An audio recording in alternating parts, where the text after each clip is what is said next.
Hello বন্ধুরা, সবাই কেমন আছো? আশা করছি সবাই খুব ভালো আছো, আর আমিও খুব ভালো আছি। তো জন্মাষ্টমীর আরও একটা ব্লগ নিয়ে তোমাদের সঙ্গে শেয়ার করার জন্য চলে এলাম। সকালে তো তোমাদের সঙ্গে সমস্ত কিছুই শেয়ার করেছি, এবার রাত্রিরে কী কী করছি সেটাও তোমাদের সঙ্গে শেয়ার করব। যে দেখতেই পাচ্ছ আমি পুজো করতে বসে গেছি, আর সঙ্গে আছে আমার মেয়ে, আর সঙ্গে তো অবশ্যই আছে গোপাল। তো এই দেখো, গোপালকে সমস্ত কিছুইভাবে রেডি করিয়ে দিয়েছি। সকালে জামা আর সমস্ত কিছু ছেড়ে দিয়েছি, ছাড়িয়ে দিয়ে নতুনভাবে জামা কাপড় পরিয়ে, হাতের পায়ের গয়না পরিয়ে, গলার সমস্ত কিছু পরিয়ে, বাঁশি মুকুট সমস্ত কিছু যা যাবতীয় দিয়ে একেবারে রেডি করে দিয়েছি। আর রেডি করেছি আরও একটা ছোট্ট আমার গোপাল, তাকেও। তো দেখতেই পাচ্ছ তোমরা দুটো গোপালকেই, এই যে আমার ছোট গোপাল, কানের পরিয়েছি, সমস্ত কিছুই মানে যতটুকু সাজানো যায় সমস্তভাবেই রেডি করিয়েছি। আর গোপালের জন্য আমি তৈরি করেছি অনেক রকমের খাবার, আর তার মধ্যে কিছু কেনা খাবারও আছে, যেমন চিপস, লজেন্স, মাজা, বাটার, এগুলো। তো এই দেখো আমি এগুলো সব তৈরিও করেছি। এখানে চিড়ের ভোগ আছে, পায়েসের ভোগ আছে, খিচুড়ি আছে, ফল কাটা আছে, লুচির ভোগ আছে, নাড়ু আছে, আর তালেরও জিনিস আছে। তো সমস্ত কিছুই আমি একাই তৈরি করেছি আর একাই সমস্ত কিছু রেডি করেছি। তো সেটা আজকে নতুন কিছু না, এটা আমি বরাবরই করেই থাকি। আর এখানে আমি রেখে দিয়েছি চাল আর কড়াই ভাজা।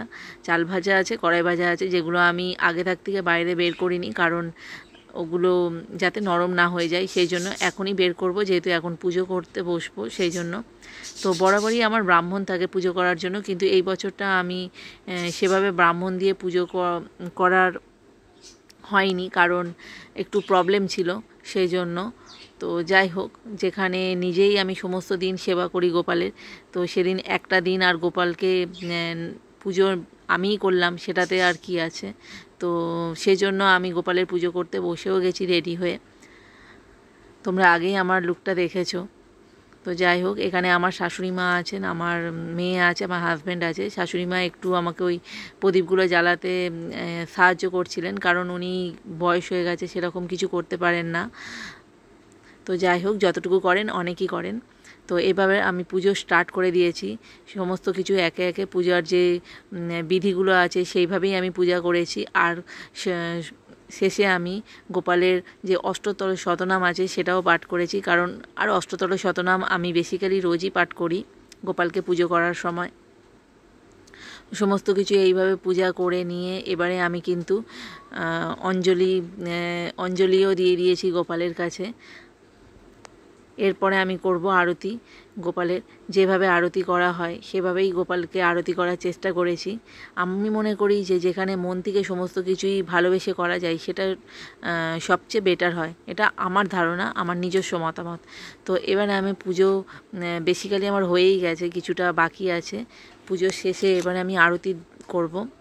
তো তার জন্য আমি প্রদীপ জ্বালিয়েও নিয়েছি, পঞ্চপ্রদীপ জ্বালিয়ে নিয়েছি আরতি করার জন্য।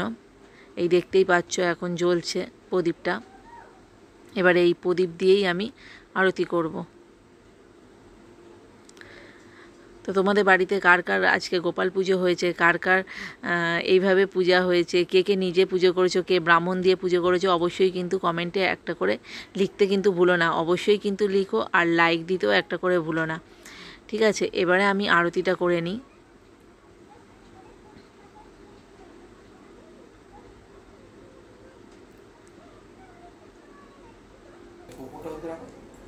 তো এই দেখো আমি আরতি স্টার্ট করছি গোপালের। সমস্ত পুজো হয়ে যাবার পরে সবচেয়ে বড় যে কাজটা সেটা হচ্ছে ভোগ বিতরণের কাজ। আমাদের আশেপাশে অনেক বাড়ি আছে যেখানে আমি বরাবরই ভোগ বিতরণ করে আসি। তো সেটাও বেসিক্যালি আমি দিয়ে আসি সবাইকে। আমার হাজব্যান্ড থাকেন আমার সঙ্গে, তবে ও দিতে যায় না, আমি দিয়ে আসি। তো এই আরতি শেষ করে কিছুক্ষণ গোপালের কাছে সমস্ত ভোগ রেখে দিয়ে তারপরে আমি ভোগ বিতরণ করতে যাব। তো সেটা তো বেসিক্যালি তোমাদের সঙ্গে শেয়ার করব ভেবেছিলাম, কিন্তু আজকে প্রচণ্ড পরিমাণে বৃষ্টি হচ্ছে, যার জন্য আমি সেটা তোমাদের সঙ্গে শেয়ার করতে পারলাম না। তো আমি দেখতেই পাচ্ছ এখন আরতি করে নিচ্ছি। এই আরতি করে নেওয়ার পরে তারপরে কিছুক্ষণ আমি রেখে দেব। রেখে দেওয়ার পরে আমি ভোগ বিতরণের জন্য সমস্ত কিছু উপকরণ তুলে নেব। তো আজকের ব্লগটা তোমাদের কিন্তু কেমন লাগলো সেটা কিন্তু তোমরা অবশ্যই কমেন্টে জানিও। সকালের ব্লগটা দিয়েছিলাম, সেটা অনেকেই কমেন্ট করেছে, লাইক করেছে, আর এটাও কিন্তু সকলের দেখা চাই, আর কমেন্ট লাইক কিন্তু চাই অবশ্যই, পারলে একটা করে শেয়ার করে দিও।